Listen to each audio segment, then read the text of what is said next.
بسم اللہ الرحمن الرحیم وبہ نستعین السلام علیکم ورحمۃ اللہ وبرکاتہ۔ الحمد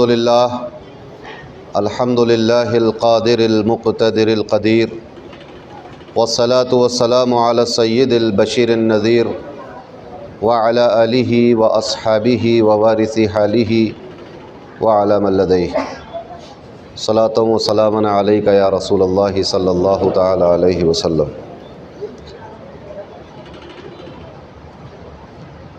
وبعد، اعوذ باللہ من الشیطان الرجیم، بسم اللہ الرحمن الرحیم۔ ارأیت الذی یکذب بالدین فذلک الذی یدع الیتیم ولا یحض علی طعام المسکین فویل للمصلین الذین هم عن صلاتهم ساہون الذین هم یراؤون ویمنعون الماعون۔ صدق اللہ العظیم وبلغنا رسوله النبی الامین الکریم الرؤوف الرحیم ونحن علی ذلک لمن الشاہدین والشاکرین والحمد للہ رب العالمین۔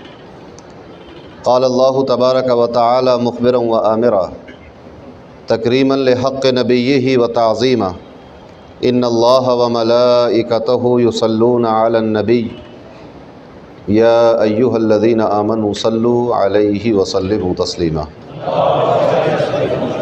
اللہم صلی وسلم وزد وبارک علیہ وعلی آلہ وصحبہ ووارث حالہ وعلی من لدیہ صلاۃ و سلام علیک یا رسول اللہ صلی اللہ تعالی علیہ وسلم۔ چلے جب حضور سوئے فلک بلغ العلا بکمالہ، کوئی دیکھے رخ کی چمک دمک کشف الدجا بجمالہ، وہ ہیں بے مثال دریچ شک حسنت جمیع خصالہ، انہیں دیکھ لیں تو پڑھیں ملک صلو علیہ وآلہ اللہم صلی وسلم وزد وبارک علیہ وعلی آلہ وصحبہ ووارث حالہ وعلی من لدیہ صلاۃ و سلام علیک یا رسول اللہ صلی اللہ تعالی علیہ وسلم۔ اللہ تبارک و تعالیٰ کا فضل و احسان کہ اس نے ہمیں اور آپ کو اس مبارک محفل میں حاضر ہونے کی توفیق عطا فرمائی۔ قابل مبارکباد ہیں وہ لوگ جنہوں نے اس مجلس کو سجایا سنوارا، اور آپ تمام حضرات جو اپنے گھروں سے چل کر اس میں شرکت کے لیے تشریف لائے۔ اللہ تبارک و تعالی ہم سب کو جزائے خیر عطا فرمائے۔ وقت بہت مختصر ہے تو بغیر کسی طویل تمہید کے ایک دو تین شعر سن لیجیے، یاد آ رہے ہیں مجھے نعت کے، پتہ نہیں کس کے ہیں، کبھی سنے تھے۔ شاعر کہتا ہے کہ اب کہاں جاؤں تڑپتے دل کی یہ خواہش نکال، اب کہاں جاؤں تڑپتے دل کی یہ خواہش نکال، اے مدینے کی زمیں میری بھی گنجائش نکال۔ اب کہاں جاؤں تڑپتے دل کی یہ خواہش نکال، اے مدینے کی زمیں میری بھی گنجائش نکال، اور اے فضائے طیبہ میرے گرد حلقہ کھینچ کر، اے فضائے طیبہ میرے گرد حلقہ کھینچ کر، مدت عمر رواں سے عرصہ گردش نکال، مدت عمر رواں سے عرصہ گردش نکال۔ اور شاعر کے شعر تو بہت تھے، مقطع میں شاعر کہتا ہے کہ پیش کر دوں گا قمر، پیش کر دوں گا قمر، کیا نعت رسول، اللہم صلی علی سیدنا۔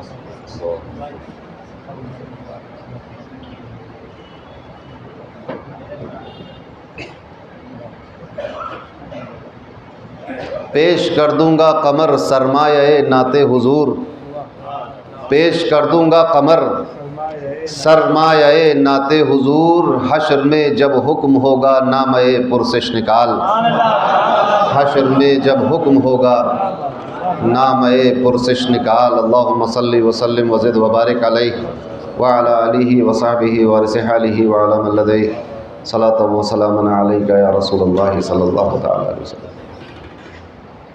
اکثر اور بیشتر جلسوں میں یہ ہوتا ہے کہ ہم قرآن کریم کی کوئی ایسی آیت یا صورت سرنامہ بیان بنا لیتے ہیں جو مسلمانوں کی تعلق سے ہوتی ہے، مگر آج جس مشہور صورت کو میں نے تلاوت کرنے کا شرف حاصل کیا، اس کا تعلق کافروں اور منافقین سے ہے۔ نزول کے اعتبار سے 17 نمبر کی آیت ہے، صورت ہے۔ جب آسمان سے قرآن نازل ہو رہا تھا تو 17ویں نمبر پر یہ صورت نازل ہوئی، لیکن قرآن کریم میں جب جمع کیا گیا تو 107ویں نمبر پہ آئی ہے، تو نزول کے اعتبار سے 17ویں ہے اور مصحف کی ترتیب و جمع کے اعتبار سے 107ویں۔ ظاہر ہے کہ جب یہ 17ویں ہے تو مکے کی ہوگی، اس میں کوئی شک نہیں۔ ہوا ایک مرتبہ یوں کہ ایک شخص تھا مکے کا، عاص بن وائل۔ عاص بن وائل قیامت کا انکار کیا کرتا تھا کہ کوئی حساب و کتاب نہیں ہونا ہے، کوئی روز قیامت نہیں ہوگی، کوئی حشر برپا نہیں ہوگا، مر کر پھر سے زندہ نہیں ہونا، یہ سب باتیں کہتا تھا۔ تو یہ اللہ تبارک و تعالیٰ نے نازل فرمایا۔ دوسرا قول یہ ہے کہ یہ ولید بن مغیرہ کے بارے میں نازل ہوئی کہ وہ بھی انکار کرتے تھے کہ قیامت نہیں ہے، مر کر پھر سے دوبارہ زندہ نہیں ہونا ہے۔ تیسرا ایک قول مفسرین کا یہ ہے کہ یہ ابو جہل کے بارے میں نازل ہوئی۔ ابو جہل نے کیا کیا؟ ابو جہل کے پاس ایک یتیم تھا جس کی ذمہ داری ابو جہل پر تھی، اس کی کفالت کی، کھلانے پلانے کی۔ عربوں میں پہلے یہ ہوتا تھا کہ جب کوئی یتیم ہو جاتا تھا تو کوئی نہ کوئی اس کی ذمہ داری اٹھا لیتا تھا، اور ذمہ داری اٹھانے کا مطلب یہ ہوتا تھا کہ اس یتیم کا جو چھوٹا بچہ ہے، اس کے خاندان والے یا اس کے باپ نے جو بھی کچھ چھوڑا ہے، جو زمین جائیداد، کھیت باغات وغیرہ، اس کی دیکھ بھال یہ شخص کرے گا، اور اس سے جو آمدنی ہوگی، جو مال جمع ہوگا، اس سے اس بچے کی کفالت ہوگی۔ تو ابو جہل نے اس حساب سے اس کی کفالت کا ذمہ لے لیا تھا۔ تو ایک دن وہ بچہ ننگے بدن ابو جہل کے پاس آیا اور کہا کہ میرے مال میں سے کچھ مال مجھے دو تاکہ میں اس سے کپڑے وغیرہ سلوا سکوں۔ تو ابو جہل نے اس کو دھکے دے کے بھگا دیا۔ جب اسے دھکے دے کے بھگا دیا تو مکے کے کچھ شرپسند لوگوں نے اس بچے کو یہ مشورہ دیا، تم محمد صلی اللہ علیہ وسلم کے پاس چلے جاؤ۔ یہ مشرکین مکہ تھے مشورہ دینے والے، اور یہ سوچ کر مشورہ دیا گیا کہ ابھی ان کا مذاق اڑ جائے گا، ان کی سفارش سے کیا ہونا ہے۔ یہ جائے گا اپنی شکایت لے کے ان کے پاس، وہ ابو جہل سے سفارش کریں گے، ابو جہل مانے گا نہیں، تو ایک مذاق کی بات ہو جائے گی۔ وہ بچہ حضور کے پاس حاضر ہوا، آپ سے شکایت کی اور آپ سے کہا کہ حضور آپ سفارش کر دیں، تو آپ نے کہا چلو۔ تو حضور اس بچے کے ساتھ ابو جہل کے پاس آئے اور فرمایا کہ اس کے مال میں سے اس کو کچھ حصہ دو تاکہ یہ اپنے کپڑے وغیرہ سلوائے۔ ابو جہل نے اس کا مال اس کو دے دیا۔ تو کفار مکہ نے ابو جہل کو بہت آڑ دلائی، کہہ رہے تم تو بڑے مخالف بن رہے تھے، بھگا دینا چاہیے تھا۔ تو ابو جہل نے کہا کہ میں تو دینا نہیں چاہتا تھا، لیکن میں نے یہ دیکھا کہ محمد کے دائیں بائیں دو نیزے کھڑے ہوئے ہیں، مجھے ڈر ہوا کہ اگر میں منع کروں گا تو وہ نیزے کہیں مجھے تکلیف نہ پہنچائیں، اس ڈر سے میں نے وہ پیسہ دے دیا اس کو۔ تو یہ صورت نازل ہوئی۔ چوتھا قول یہ ہے مفسرین کا کہ یہ ہر اس شخص کے لیے ہے جو قیامت کا انکار کرتا ہے۔ بات سمجھ میں آئی؟ جب شان نزول ہی یہ ہے اس کا، تو پھر اس سے بات واضح ہوتی ہے کہ یہ کافروں کے لیے پیغام آیا ہے، منافقین کے لیے۔ اب چونکہ اس آیت اس صورت میں نماز کا بھی ذکر ہے، نماز پڑھنے والوں کا بھی ذکر ہے، اس سے یہ پتہ چلتا ہے کہ اس کے مخاطب جو ہیں وہ منافقین بھی ہیں، کیونکہ منافق جو تھے وہ اس طرح نمازیں پڑھتے تھے، عبادت کرتے تھے کہ مذاق ایک پہلو بن جاتا تھا اور اس کو ٹال دیتے تھے۔ اور ایک بات اور غور کرنے کی یہ ہے کہ مفسرین اور علماء اور علوم قرآن کے ماہرین یہ بیان کرتے ہیں کہ کوئی آیت یا سورت جب کسی کے بارے میں نازل ہو تو اس کو اسی شخص یا اسی گروہ کے بارے میں منحصر نہیں کیا جا سکتا، اس کا حکم پھر اس کے بعد عام بھی ہوتا ہے۔ اب اتنی تمہید کے بعد آپ اس آیت کریمہ کو، اس صورت کو آپ ملاحظہ فرمائیں۔ اللہ فرماتا ہے اپنے رسول کو مخاطب کر کے، ارأیت الذی یکذب بالدین، کہ ذرا دیکھیے ان لوگوں کو جو دین کو جھٹلاتے ہیں، یعنی قیامت کا انکار کرتے ہیں۔ تو یہ ان لوگوں کو اللہ تبارک و تعالیٰ نے نبی کریم کے سامنے لا کر کھڑا کر دیا کہ جو دین کو نہیں مان رہے تھے، انکار کر رہے تھے۔ فرمایا کہ آپ ان کو دیکھیے، اس کا مطلب یہ نہیں کہ اس سے پہلے حضور نے ان کو دیکھا نہیں تھا یا حضور ان کے بارے میں جانتے نہیں تھے، بلکہ ایک انداز ہے، اسلوب ہے، تاکہ پوری امت سمجھ جائے کہ آگے آنے والی جو نشانیاں ہیں وہ کن لوگوں کی، آگے آنے والی جو علامتیں ہیں ان سے کون سے لوگ پہچانے جائیں گے، کون سا گروہ ممتاز ہو جائے گا ان نشانیوں کے سامنے، یہ علامات کس میں پائی جائیں گی تو وہ کافر و مشرک و منافق مانا جائے گا۔ بات سمجھ میں آ رہی ہے؟ تو سب سے پہلی نشانی یہ ہے دین کے جھٹلانے والوں کی، قیامت کا انکار کرنے والوں کی۔ ارأیت الذی یکذب بالدین فذلک الذی یدع الیتیم، یہ وہی لوگ ہیں دین کو جھٹلانے والے جو یتیموں کو دھتکار دیتے ہیں، دھکا دے دیتے ہیں۔ آپ ذرا غور کریں، بات شروع ہوئی تھی دین کے انکار سے، کہ دین کو جھٹلانے والوں کو ذرا دیکھیے آپ، یکذب بالدین، جو دین میں تکذیب کرتے ہیں، جو دین کو جھوٹا سمجھتے ہیں، جو ایمان نہیں لاتے، ان کی پہلی نشانی کیا ہے کہ وہ یتیموں کو دھکا دیتے ہیں۔ آپ ذرا سوچیں کہ دین کا انکار کرنے سے اور یتیم کے ساتھ بدسلوکی کرنے سے تعلق کیا ہے؟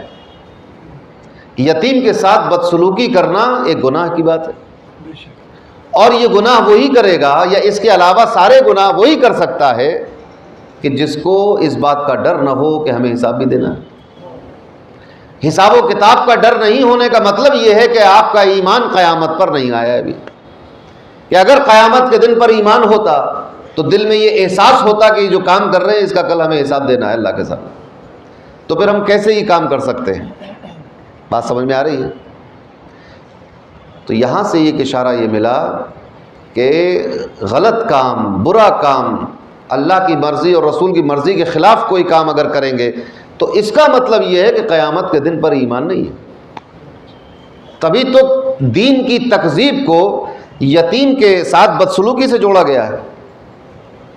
اتنی بات سمجھ میں آئی؟ فذلک الذی یدع الیتیم، تو دین کو جھٹلانے والوں میں سے وہی لوگ ہیں جو یتیم کو دھکا دیتے ہیں، بدسلوکی کرتے ہیں۔ وَلَا يَحُضُّ عَلَىٰ طَعَامِ الْمِسْكِينِ، اور یہ اس کے ساتھ ساتھ اور کیا کرتے ہیں؟ آپ دیکھیں کتنی معمولی بات ہے، یہ مسکین کو، ضرورت مند کو، فقراء کو کھانا کھلانے کی ترغیب نہیں دیتے، خود کھانا نہیں کھلاتے، ایسا نہیں فرمایا۔ لا یحض، یہ تشجیع نہیں کرتے، ابھارتے نہیں ہیں، کسی کی حوصلہ افزائی نہیں کرتے ہیں اس بات پر کہ یتیموں مسکینوں کو کھانا کھلاؤ۔ یہ منع نہیں کر رہے ہیں کسی سے کھانا کھلانے کو۔ ایک تو یہ ہوتی نا بات کہ آپ نے منع کر دیا کھانا کھلانے کے لیے، یہ نہیں فرمایا۔ وَلَا يَحُضُّ عَلَىٰ طَعَامِ الْمِسْكِينِ، یہ مساکین کو کھانا کھلانے کی ترغیب نہیں دیتے لوگوں کو، لوگوں سے یہ نہیں کہتے کہ یتیموں کو، مسکینوں کو کھانا کھلایا کرو۔ کتنی چھوٹی سی علامت ہے، کس کی ہے؟ کافروں کی، ان لوگوں کی جو دین پر ایمان نہیں رکھتے، جو دین کو جھٹلاتے ہیں۔ تو اس ترتیب سے قرآن نے جب یہ علامتیں بتائیں، فَذَلِكَ الَّذِي يَدْعُ الْيَتِيمَ وَلَا يَحُضُّ عَلَىٰ طَعَامِ الْمِسْكِينِ فَوَيْلٌ لِّلْمُصَلِّينَ الَّذِينَ هُمْ عَنْ صَلَاتِهِمْ سَاهُونَ۔ اب بات آئی ان نمازیوں کی کہ جو اپنی نمازوں کو بھول بیٹھے ہیں، جو نمازوں میں سستی کرتے ہیں، تساہلی کرتے ہیں، نمازوں کو ٹال دیتے ہیں۔ یہ کون لوگ ہیں؟ جو دین کو جھٹلا رہے ہیں، اور اگر پڑھ بھی رہے ہیں الذین هم یراؤون، تو یہ کون ہے؟ یہ دکھاوا کرنے والے۔ یہ اگر کوئی نیک کام کرتے بھی ہیں تو ہم یراؤون، وہی لوگ دکھاوا کرنے والے ہیں، یعنی اللہ کے لیے نہیں کرتے بلکہ ریاکاری کرتے ہیں، لوگوں کو دکھانے کے لیے نماز پڑھتے ہیں یا کوئی نیک کام کرتے ہیں۔ وَيَمْنَعُونَ الْمَاعُونَ، اور ان کا حال یہ ہے کہ اگر ان سے کوئی چیز عاریتاً مانگی جائے استعمال کرنے کے لیے تو یہ اس کو بھی نہیں دیتے، منع کر دیتے۔ یہ کوئی اتنی بڑی نشانیاں نہیں ہیں۔ آپ ذرا سوچیں، کسی کو دھتکار دینا، بھگا دینا، کسی کو کھانا کھلانے کی حوصلہ افزائی نہ کرنا، نمازوں میں سستی کر لینا، بھول جانا نمازوں کو، دکھاوا کر دینا، یہاں تک کہ اگر کوئی سوئی یا بٹن یا پلیٹ ان سے استعمال کے لیے مانگی جائے تو اس کو بھی منع کر دیتے۔ یہ نشانیاں کن لوگوں کی ہیں؟ مفسرین کا اس بات پر اجماع ہے کہ یہ آیت کافروں کے بارے میں نازل ہوئی، مگر عالمیہ یہ ہے کہ آج اس صورت کی ایک ایک چیز قوم مسلم میں نظر آ رہی ہے۔ آپ دیکھتے چلے جائیں کہ ہمارا یتیموں کے ساتھ کیا تعلق ہے۔ کیا ہم کسی بھوکے کو کھانا کھلانے پر تشریح کرتے ہیں؟ کیا ہم نمازوں کو اول طریقے پر فوقیت دیتے ہوئے ادا کرتے ہیں؟ کیا ہم خالصتاً لوجہ اللہ نیک کام کرتے ہیں؟ کیا ہم سے اگر کوئی چیز مانگی جائے استعمال کی تو ہم کشادہ قلبی کے ساتھ اس کو دیتے ہیں؟ آپ سوچیں، ماحول یہ ہے کہ لوگ اپنے گھر کی چیزیں چھپاتے ہیں، اور دو سگے بھائی اگر آس پاس رہتے ہیں تو یہ اس کو نہیں بتاتا، کوئی سامان گھر میں لاتا ہے اور یہ اس کو نہیں بتاتا، چھپا کے رکھتے ہیں کہیں ایسا نہ ہو کہ کوئی مانگنے آ جائے، اور صرف استعمال کرنے کے لیے۔ یہ ایسی نشانیاں تھیں، وہ علامتیں تھیں جو دین اسلام کے پیروکار کے اندر نہیں تھیں۔ تبھی تو ان علامات سے کفار و مشرکین الگ ہو گئے۔ دیندار لوگوں سے، مسلمانوں سے الگ جب کیا گیا کچھ لوگوں کو تو ان کی یہ نشانی بتائی گئی کہ یہ تو کھانا نہیں کھلاتے مسکین کو، یہ یتیم کے ساتھ بدسلوکی کرتے ہیں، نمازوں میں تساہلی کرتے ہیں، دکھاوا کرتے ہیں، یہ لوگ مانگی چیز جب کوئی مانگی جائے تو منع کر دیتے ہیں۔ وَيَمْنَعُونَ الْمَاعُونَ، اتنے ان کے دل سخت ہو چکے ہیں، چھوٹے ہو چکے ہیں کہ یہ اب عاریتاً مانگنے پر بھی کوئی چیز نہیں دیتے۔ غور کرنے کا مقام ہے کہ یہ وہ نشانیاں تھیں جو ان لوگوں کے لیے تھیں جو دین کی تکذیب کر رہے تھے۔ ہم دین کی تصدیق کرنے والے ہیں، دین کی تصدیق کرنے والے ہیں، تو ہمارے پاس یہ جو 6 نشانیاں آئی ہیں اس کا برعکس ہونا چاہیے۔ یعنی ہم سے اگر کوئی ضرورت مند یا مستحق یا یتیم یا مسکین ہمارے پاس آئے تو ہم اس کے ساتھ بدسلوکی نہ کریں۔ آج ہوتا یہ ہے کہ جب کوئی ضرورت مند ہمارے دروازے پر آ جاتا ہے تو سب سے پہلے ہم اس پر ایک حکم لگاتے ہیں کہ یہ دھوکہ دے رہا ہے، یہ ابھی جا کے جوا کھیلے گا، یہ کوئی کام کیوں نہیں کرتا، اس کا تو کام ہی مانگنے کا ہے۔ یہی سوچتے ہیں، یہ نہیں سوچتے ہیں ہم کہ اگر ہم اس کو مانگنے پر 10-5 روپے دے بھی دیں گے تو ہماری تو جیب میں کوئی نقصان ہو نہیں جائے گا، اس کا وہ جانے وہ کیا کر رہا ہے ان پیسوں کا۔ اور اس کام کو کچھ لوگوں نے پھر ایک بزنس بھی بنا لیا ہے مانگنے کو۔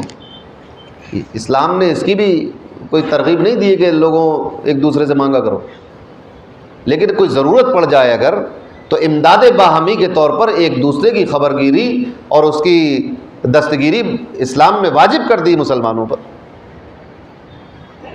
غور کرنے کا مقام ہے کہ یہ حالات جو مکے کے مشرکین کے تھے وہ حالات آج مسلمانوں کے درمیان پائے جا رہے ہیں۔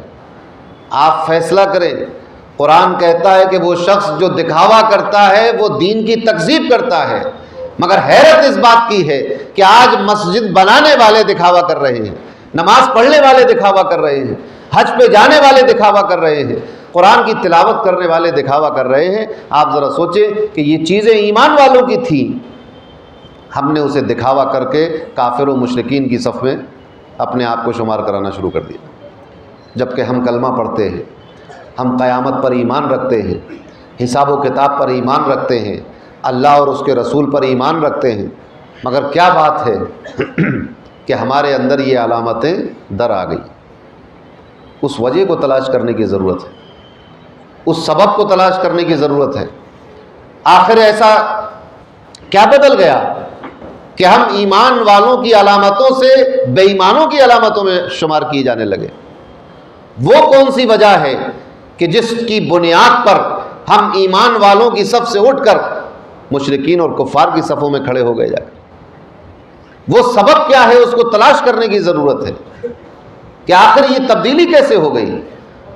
یہ تو ایک واضح نشانی تھی ایمان والوں اور غیر ایمان والوں کے درمیان، آخر یہ فرق کیسے مٹ گیا؟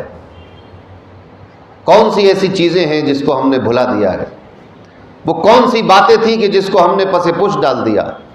وہ کون سی تعلیم تھی جس کو ہم بھول گئے ہیں؟ وہ کون سی ہدایت تھی کہ جس سے ہم نے گمراہی کو خرید لیا؟ غور کرنے کی بات ہے کہ نہیں؟ نیند آ رہی ہے؟ سو جائیے۔ غور کرنے کا مقام ہے، نہ سمجھو گے تو مٹ جاؤ گے ہندی مسلمانوں، تمہاری داستان تک بھی نہ ہوگی داستانوں میں۔ متحد ہو تو بدل ڈالو نظام عالم، منتشر ہو تو مرو، شور مچاتے کیوں؟ آپ سوچیں، یہ علامتی طور پر اگر دیکھا جائے تو یہ نشانیاں علامتی طور پر کافروں کی ہیں۔ اب اس کی اگر تشریح کی جائے تو ہر وہ علامت جو مسلمانوں کی ہونا چاہیے اس کی ضد اور اس کے خلاف مشرکین کی ہونی چاہیے، یا جو مشرکین کی ہو اس کی اپوزٹ مسلمانوں کی نشانی ہو۔ یعنی اگر وہ دکھاوا کرنے والے ہیں تو یہ خلوص والے ہوں، اگر وہ ٹال مٹول کرنے والے ہیں تو یہ فوراً عمل کرنے والے ہوں، اگر وہ سائل کو یتیم کو دھتکارنے والے ہیں تو یہ فوراً اس کی حاجت روائی کرنے والے ہوں، اگر وہ لوگ کوئی مانگنے والی چیز استعمال کر کے واپس کر دینے والی چیز کو منع کرنے والے ہیں تو مسلمان اس کو دینے والا۔ آپ ذرا سوچیں، یہ تو آپ عاریتاً ایک سوئی یا برتن یا گلاس مانگنے کی بات پر قرآن نے یہ بات کہی۔ نبی کریم فرماتے ہیں کہ ایک مسلمان کا دوسرے مسلمان پر یہ حق ہے کہ ایک پڑوسی دوسرے پڑوسی سے اگر یہ کہے کہ میں تمہاری دیوار پر اپنے گھر کی چھت رکھنا چاہتا ہوں تو مسلمان منع نہ کرے۔ یہ مسلمانوں کی نشانی تھی کہ مسلمان وہ ہوتا ہے جو اپنی دیوار پر اپنے پڑوسی کی چھت رکھنا گوارا کر لے۔ آج آپ ذرا سوچیں، آج تو نہ ویسا مسلمان رہا نہ ویسا پڑوسی۔ ابھی آپ پڑوسی کو چھت رکھنے کے لیے دے دیجئے، 10-20 سال کے بعد وہ آپ کے گھر پہ دعویٰ کر دے گا یہ گھر میرا ہے کہ نہیں؟ تو دونوں طرف سے وہی بات ہے، جیسے ہم ویسے ہمارا پڑوسی۔ لیکن مسلمانوں کو کیسا ہونا تھا؟ نبی کریم صلی اللہ علیہ وسلم سے پوچھا گیا کہ حضور کیا مسلمان بخیل ہو سکتا ہے؟ آپ نے فرمایا ہو سکتا ہے۔ پوچھا گیا کہ حضور کیا مسلمان جھوٹ بول سکتا ہے؟ آپ نے فرمایا نہیں، مسلمان جھوٹ نہیں بول سکتا۔ اب آپ ذرا سوچیں کہ اس وقت دنیا میں اس حدیث کے مطابق کتنے مسلمان ہیں؟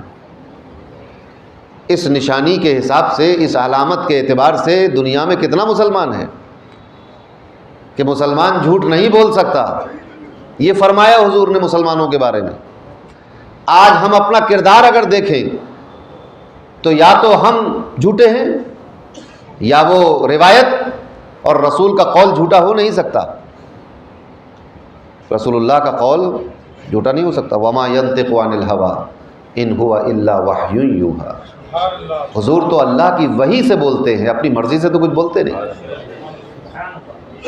غور کرنے کا مقام ہے۔ 1400-1500 سال سے یہی بات دہرائی جا رہی ہے۔ خیر بات تو لمبی ہو جائے گی، تو ہم یہ سوچنے بیٹھے تھے کہ وہ سبب کیا ہے، کیوں اتنا بڑا فرق آ گیا امت مسلمہ میں، کیوں ہمارے قدم لڑکھڑا گئے، ڈگمگا گئے، ہم اپنے راستے سے ہٹ گئے؟ آخر ایسا کیا ہو گیا کہ ہم نے اپنے دین کی علامتوں کو چھوڑ دیا ہے؟ نماز پڑھتے ہیں، نماز کی علامت نہیں پیدا ہوتی، درود پڑھتے ہیں، درود کی علامت نہیں پیدا ہوتی، صدقہ کرتے ہیں، صدقے کی علامت نہیں پیدا ہوتی، ذکر کرتے ہیں، ذکر کی علامت نہیں ظاہر ہوتی۔ آخر وجہ کیا ہے؟ سارا کام تو مسلمان کر رہا ہے، پھر اس کی علامت کیوں نہیں ظاہر ہو رہی؟ تھے تو آبا وہ تمہارے ہی مگر تم کیا ہو، ہاتھ پر ہاتھ دھرے منتظر فردا ہو۔ وہ معزز تھے زمانے میں مسلمان ہو کر، اور تم خوار ہوئے تارک قرآن ہو کر۔ وجہ کیا تھی؟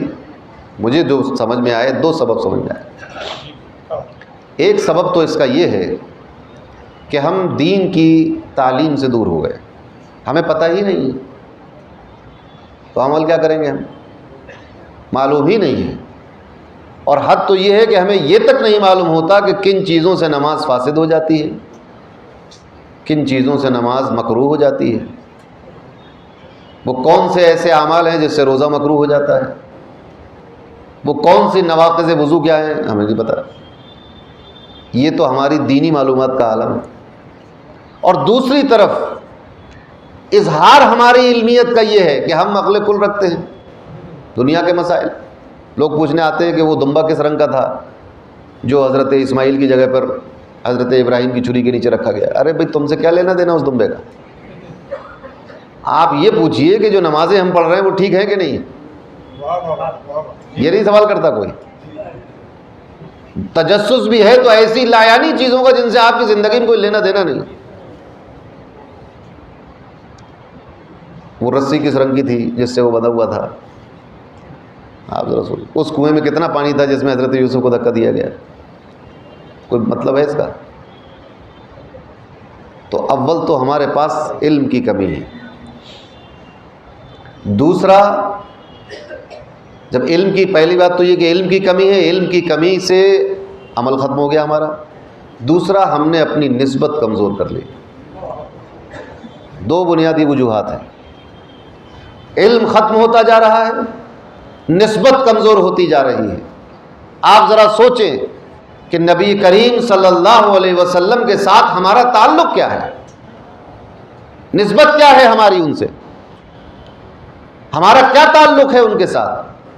کبھی اس پر غور کیا آپ نے؟ ابھی عید میلاد النبی آنے والا ہے، ہر مسلمان، سنی مسلمان ابھی نعرے لگائے گا، ہاتھ اٹھا کر جھنڈے پھہرا لے گا۔ یہ تعلق ہے ان کے ساتھ، محبت کا تعلق ہے۔ اس محبت کو ذرا آپ غور کر کے دیکھ لیں کہ کیسی محبت ہے۔ مجھے لگتا ہے کہ وہ محبت، اس دنیا کی محبت جو یہاں فانی محبت ہم کرتے ہیں، اس کے مقابلے میں کہیں بھی کھڑی نہیں ہو پائے گی۔ زبان پہ محبت ہے اور لوگ نعرہ لگاتے ہیں کہ غلامی رسول میں موت بھی قبول ہے، یہ سب کہتے ہیں نا۔ آپ ذرا سوچیں، غلامی رسول میں نماز پڑھی نہیں جا رہی ہے، غلامی رسول میں ابھی قرآن شریف پڑھ نہیں پائے ہیں، غلامی رسول میں ابھی ڈھنگ سے کلمے یاد نہیں ہو پائے ہیں، موت قبول کر رہے ہیں۔ کیا کریں گے ایسی موت کا؟ جو نمازیں قضا کر کے لے جائے، جو موت، جس زندگی میں قرآن شریف نہ پڑھا ہو، تو غلامی رسول میں موت قبول ہے، مرنے کو تیار ہیں۔ جو ہو نہ عشق مصطفیٰ تو زندگی فضول ہے، ٹھیک ہے، بات بالکل سچی ہے یہ، لیکن اس عشق کا کیا کیا آپ نے؟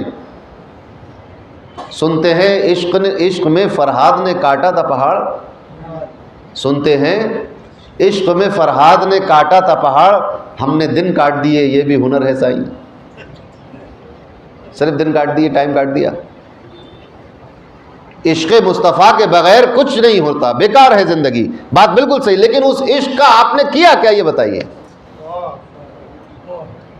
کمال عشق میں لازم ہے خود کی بربادی، سو تیرے عشق میں اب یہ بھی کر کے دیکھتے کیا کیا آپ نے عشق میں۔ عشق کرنے والوں کی ایک فہرست ہمارے سامنے موجود ہے، ایک جماعت ہے جس نے عشق کر کے دکھا دیا، نمونہ عمل دے دیا ہے۔ آپ سوچیں کیسے کیسے عشق کرنے والے تھے، جس جماعت کو صحابہ کی جماعت کہا جاتا ہے، وہ عشق کرنے والے، وہ معیار عشق تھا عشق کا۔ کیا ان کی زندگی اور ہماری زندگی میں کوئی مناسبت ہے؟ آپ ذرا اب غور کرنے کی ضرورت ہے۔ امت مسلمہ کا جو زوال اس وقت طاری ہو گیا ہے امت کے اوپر، اس کا سبب یہ ہے کہ وہ کچھ اور لوگ تھے، ان کے کپڑے پھٹے ہوئے ہوتے تھے، کپڑے بوسیدہ ہوتے تھے، کھانے کو نہیں ہوتا تھا، رہنے کے لیے پکے مکان نہیں تھے، نماز پڑھنے کے لیے عالیشان مسجدیں نہیں تھیں، مگر دین اور اسلام ان کے دل میں ایسا راسخ ہو چکا تھا کہ اب ان کو مارا جاتا، پیٹا جاتا، یہاں تک کہ تلوار اور نیزے سے ان کے بدن کو چھلنی کر دیا جاتا تھا، مگر پھر بھی وہ دین اسلام کو نہیں چھوڑتے۔ یہ تھا عشق کا معیار۔ وہ لوگ جو اپنی جان ہتھیلی پر لے کر گھومتے ہوں، ہم نے تو نعرہ لگا لیا کہ موت بھی قبول ہے، مگر جن لوگوں نے اس موت کو قبول کیا ان سے پوچھو کہ کیا کسی ایک وقت کی نماز قضا ہوئی تمہاری؟ آ گیا عین لڑائی میں اگر وقت نماز، قبلہ رو ہو کے زمین بوس ہوئی قوم حجاز۔ میدان کارزار میں آدھے مسلمان مورچہ سنبھالتے تھے، آدھے مسلمان نماز پڑھتے تھے۔ آپ سوچئے حضرت مولا علی مشکل کشا کو جب حملہ ہوا آپ کے اوپر، آپ کی شہادت ہو گئی اس حملے سے، تو جب حملہ ہوا تو آپ نے رو کر سورج سے ایک مرتبہ یہ کہا، بالکل اپنی شہادت سے کچھ پہلے، کہ اے سورج تو گواہ رہنا، جب سے کلمہ پڑھا ہے اس وقت سے آج تک ایسا کبھی نہیں ہوا ہوگا کہ تو نکل رہا ہو اور علی سو رہا ہو۔ مجھے کبھی سوتے ہوئے نہیں دیکھا تو نے۔ اور اب ہم اپنے آپ کو دیکھیں، یہی ہے عشق کا معیار۔ قید تب آزاد پہ قید رمضاں بھاری ہے، ہم سے کب پیار ہے، ہاں نیند تمہیں پیاری ہے۔ غور و فکر کا مقام ہے، سوچنے کی بات ہے، نہ سوچا جائے تو کوئی بات نہیں، اور اگر غور کیجئے تو پھر بہت کچھ ہے۔ تو نسبت ہماری ختم ہوتی جا رہی ہے، زبان پر آ کر رہ گئی ہے، بس دل سے اوپر آ چکی ہے، حلق سے زبان پر آ گئی ہے۔ محبت کے دعوے، محبت کی باتیں اور عشق اور محبت اور پیار کی باتیں اور نغمے اور نعرے صرف زبان پہ رکھے ہوئے ہیں، ہمارے دل اور ہمارے عقیدے اور ہمارے ایمان سے اس کا کوئی لینا دینا نہیں۔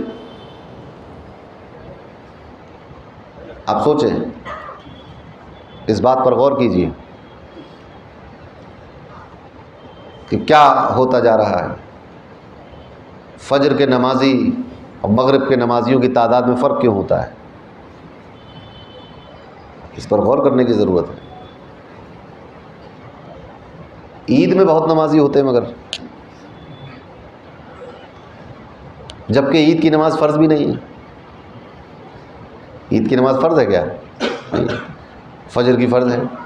اور بڑے مزے کی بات یہ ہے کہ عید ہی کی نماز میں اس دن فجر میں کم ہوتے ہیں لوگ، عید میں زیادہ ہوتے ہیں۔ فجر میں کم ہے، عید میں زیادہ، عید کی نماز میں زیادہ، 1 گھنٹے کے بعد ہو رہی ہے نماز عید کی۔ اس پر غور کیجئے، فرائض و واجبات سے ہماری دوری یہ بتا رہی ہے کہ یہ نسبت اور محبت اور عقیدت کے دعوے زبانی ہیں۔ تو ہمارے پاس علم نہیں رہا، بے عمل ہو گئے، نسبت کمزور ہو گئی جو ہمیں دین کی طرف لے جانے میں معاون و مددگار تھی۔ آپ ذرا سوچئے کہ کس ماحول سے صحابہ نکلے تھے، ایمان لائے تھے، کیسے وہ ایمان کی طرف راغب ہو گئے۔ اس محبت نے ان کو کھینچ لیا دین کی طرف، ایمان کی طرف، علم کے حصول کی طرف، عمل کی طرف، جو محبت ان کے دلوں میں نبی کریم صلی اللہ علیہ وسلم کی بسی ہوئی تھی۔ آپ نے بہت سنا ہوگا کہ حضور صلی اللہ علیہ وسلم نے اعلان کیا کہ اسلام کو مال کی ضرورت ہے، تو حضرت عثمان غنی 1000 اونٹ لے کر حاضر ہوئے، فاروق اعظم گھر کا آدھا سامان لے کر حاضر ہوئے، سیدنا صدیق اکبر گھر کا سارا سامان لے کر حاضر ہوئے۔ آپ ذرا سوچیں، دیکھیے ان کے کردار کو، اور پھر اپنی زندگی کو دیکھیے اور بتائیے کہ وہ جو نعرہ لگا رہے تھے جلسوں میں بیٹھ کر، آپ اس میں سچائی کتنی تھی۔ حضرت فاروق اعظم حضرت عمر رضی اللہ تعالیٰ عنہ ایک مرتبہ عصر کی جماعت مس ہو گئی، عصر کی جماعت، نماز نہیں جماعت، اور ہوا یہ کہ وہ اپنے باغ میں مصروف تھے کسی کام میں، اور اتنے میں وقت ہو گیا، ادھر مسجد میں جماعت ہو گئی۔ جیسے ہی آپ کو یہ خیال آیا کہ جماعت نکل گئی ہے، اسی وقت آپ نے وہ پورا باغ صدقہ کر دیا، خرچ کر دیا، اور یہ کہہ کر کہ اس باغ کی وجہ سے آج جماعت قضا ہو گئی۔ یہ تھا کردار ان لوگوں کا۔ اب ملا لیجئے، ہمیں چاہیے کہ ہم دونوں ورق ملا لیں کہ ادھر کیسا ہے اور ادھر کیسا ہے، اور جتنی کمی ہے وہاں سے یہاں تک اتنی ہی کمی ہمارے عزت و وقار میں ہے، اتنی ہی کمی آج ہمارے حیثیت میں آ گئی ہے، ہمارے عزت میں آ گئی۔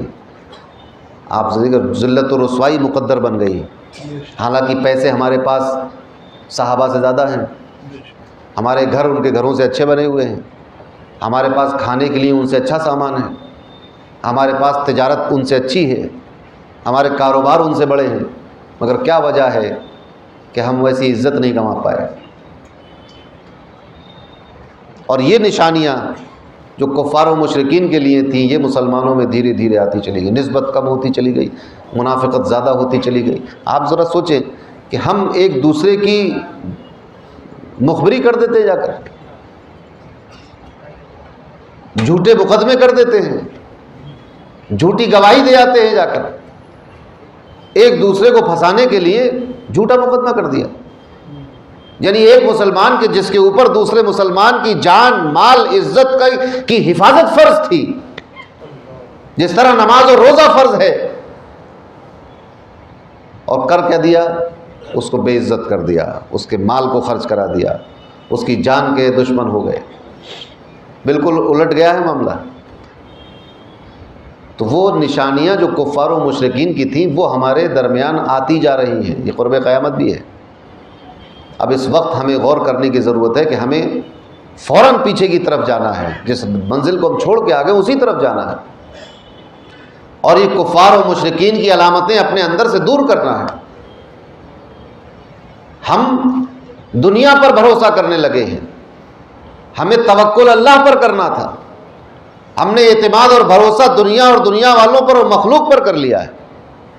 اب ہم بھروسہ دنیا پر کرتے ہیں، لہٰذا ہمیں ڈر دنیا سے لگنے لگا، ہمیں خوف دنیا سے لگنے لگا، ہماری امیدیں اس دنیا سے وابستہ ہو گئی، ہمیں ہمارا مفاد اس دنیا سے اور مخلوق سے وابستہ ہو گیا، جبکہ ہونا کیا تھا؟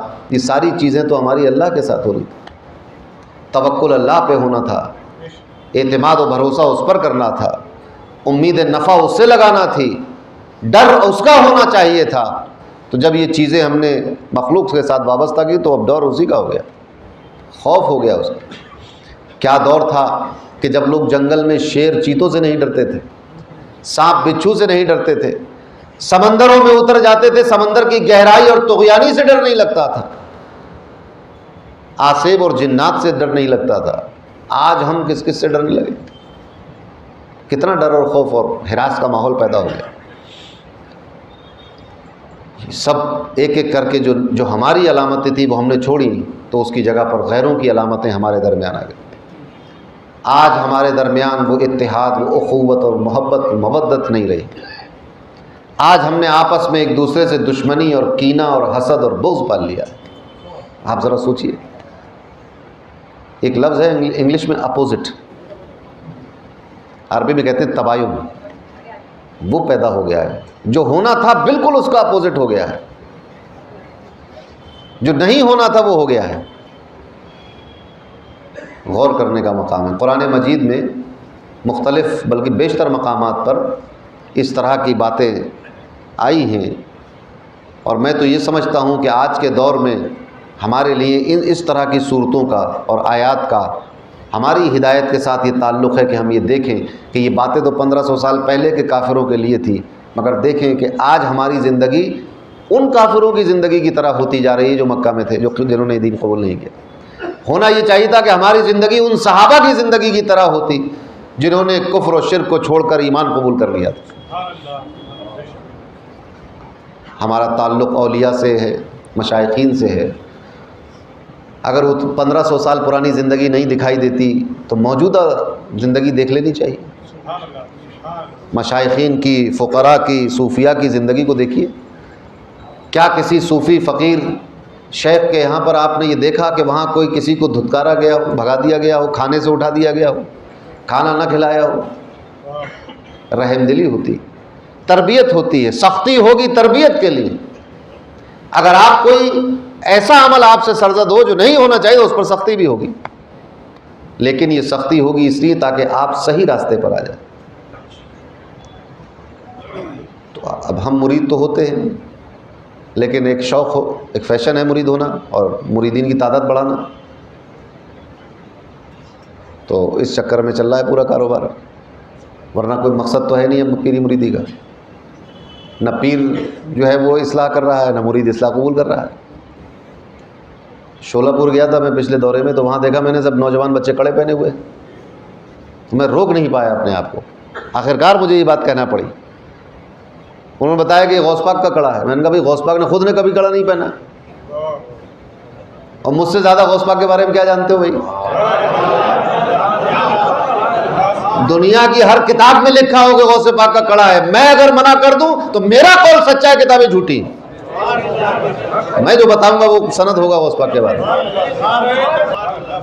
تو اصلاح ہو نہیں رہی ہے, اصلاح لوگ قبول نہیں کر رہے ہیں. مرید بھی ہو رہے ہیں اور جانثار مرید بھی ہیں, مگر پیر صاحب کی زندگی اور مرید صاحب کی زندگی میں بہت فرق ہے. آپ دیکھیں ترجمان قادریت آپ کے سامنے بیٹھے ہیں, ایک مرید ایسا بھی ہوتا ہے. حضرت نے اپنے وصال سے 2 دن پہلے ایک شعر سنایا مجھے حافظ صاحب کا, اور معلوم وہ شعر کیا تھا؟ حافظ صاحب کی ایک منقبت کا شعر تھا. حضرت نے خود سنایا, کئی لڑکے خدمت میں کھڑے تھے, مولانا انور جو یہاں رہتے تھے یہ بھی کھڑے ہوئے تھے, انہی کو مخاطب کر کے سنایا اور کہا ان سے کہ انور, پیری مریدی کی بات چل رہی تھی, فرمایا کہ حافظ صاحب تو یہ کہتے ہیں کہ غلام پیر سالم کیسا ہوتا ہے زمانے میں, اگر وہ دیکھنا راجی کی صورت دیکھتے جاؤ. یہ وصال سے 2-3 دن پہلے سنایا حضرت نے شعر, اور پھر پوچھا کہ انور تیری طرح بھی ہوتا ہے غلام پیر سالم, یا صرف حافظ صاحب کی طرح ہوتا ہے؟ اب ہم سب لوگ خاموش تھے, تو پھر حضرت مسکرایا کہ نہیں تمہاری طرح بھی ہوتا ہے. ہاں, تو ایسے بھی ہوتے ہیں مرید, اپنے پیر کی ہر ادا کو قبول کرنے والے, ان کے ہر فرمان کو قبول کرنے والے, ان کی زندگی ان کے نقش قدم پہ چلنے والے, ایسے بھی مرید ہوتے ہیں. اور مجھ جیسے بھی ہوتے ہیں. پیر صاحب کی زندگی الگ, میری الگ, نہ ان کا علم سیکھا, نہ ان کے ادب سیکھے, نہ ان کی تعلیم لی, نہ ان کا کوئی روش پہ چلے, کچھ نہیں, ایک بے راہ روی کی طرف گامزن ہے. تو ہمیں یہ چاہیے کہ ہم ان نشانیوں سے نکل کر, یہ صورت میں نے اس لیے پڑھی, یہ ایک آئینہ ہے. اگر اس آئینے میں اپنی شکل اچھی دکھ رہی ہو تو پھر معاف کیجئے ہماری زندگی اچھی نہیں ہے. اس کو دیکھنا ہے ہمیں کہ اس صورت میں جو چیزیں بتائی جا رہی ہیں ہماری زندگی میں وہ نہیں ہونا چاہیے. ہم دین کا انکار کرنے والے نہیں ہیں, ہم دین کو جھٹلانے والے نہیں ہیں, تو پھر ہم کسی یتیم کے ساتھ برا سلوک کیسے کر سکتے ہیں؟ ہم گناہوں کی طرف کیسے جا سکتے ہیں؟ ہم بری باتوں کی طرف کیسے جا سکتے ہیں؟ ہم تو اس بات پر ایمان رکھتے ہیں کہ قیامت کا دن منعقد ہو کر رہے گا, اللہ کو حساب کتاب دینا ہے, ہم نے جو کیا ہے اس کا حساب لیا جائے گا, ہمارے اعمال جانچے جائیں گے. ہے گا کہ نہیں؟ اس پر ایمان ہے. وَمَن يَعْمَلْ مِثْقَالَ ذَرَّةٍ خَيْرًا يَرَهُ وَمَن يَعْمَلْ مِثْقَالَ ذَرَّةٍ شَرًّا يَرَهُ. ایک ذرہ برابر, یہ مثقال نہیں ہے, یہ ہے مثقال. ایک ذرہ اگر نیکی کی ہے تو دکھا دی جائے گی, ایک ذرہ اگر برائی کی ہے تو وہ بھی دکھا دی جائے گی, اس کو بھی دیکھے گا بندہ. تو ہمیں تو قیامت پر ایمان ہے نا. ہر کام کرنے سے پہلے سوچنے کی ضرورت ہے, امداد کی ضرورت ہے, نمازوں میں خلوص کی ضرورت ہے. بے دلی سے اور نمازوں کو بھول جانا یہ منافقوں کی علامت ہے, مسلمانوں کی علامت نہیں. اور دکھاوا اور ریاکاری کرنا یہ بھی منافق ہوتا ہی اس بنیاد پر ہے کہ وہ دکھاوا کرتا ہے. کلمے کا دکھاوا, ایمان کا دکھاوا, وہ دکھاوے کی بنیاد پر منافق ہوا ہے. نفاق اسی کا نام ہے کہ دل میں کچھ ہے, زبان پر کچھ ہے. لما تقولون ما لا تفعلون, اللہ نے کہا یہ منافقین کی علامت ہے. تو دل میں ایمان ہوتا نہیں ہے, زبان پہ ایمان کا اظہار ہوتا ہے, اس لیے ہم اس کو منافق کہتے ہیں. تو نماز یا کوئی بھی عبادت اس میں دکھاوا تو اچھی بات نہیں ہے, اصلاح کی ضرورت ہے. اور یہ جو اللہ نے فرمایا وَيَمْنَعُونَ الْمَاعُونَ, کوئی اگر ان سے استعمال کی چیز مانگی جائے تو منع کر دیتے ہیں. اس سے ایک بات مسلمانوں, یہ تو کافروں کی بات تھی, مگر مسلمانوں کو یہ سمجھنا چاہیے اس سے کہ ہمیں اپنے دوسرے بھائیوں کے لیے دل کشادہ رکھنا ہے. کم از کم اتنا تو ہو کہ اس کی ترقی دیکھ کر ہمارے دل میں تکلیف نہ ہو, اتنا تو ہو کم سے کم. مگر آج یہ ماحول ہو گیا کہ اگر کوئی بھائی ہمارا ترقی کرتا تو ہمیں افسوس اور تکلیف ہونے لگتی ہے, حسد ہونے لگتی ہے, جلن ہونے لگتی ہے. وَيَمْنَعُونَ الْمَاعُونَ, آپ ذرا سوچیں یہ ساری علامتیں ہمیں دور کرنا چاہیے. یہ سورت کو ہم پڑھیں، غور سے پڑھیں، پھر جا کے پڑھیے گا، ترجمہ تفسیر پڑھیے گا چاہے جس کی ہو، اور اپنے اندر اگر یہ نشانیاں پاتے ہیں تو اس کو نکال دیجیے فوراً، کیونکہ یہ مسلمانوں کی نشانیاں نہیں.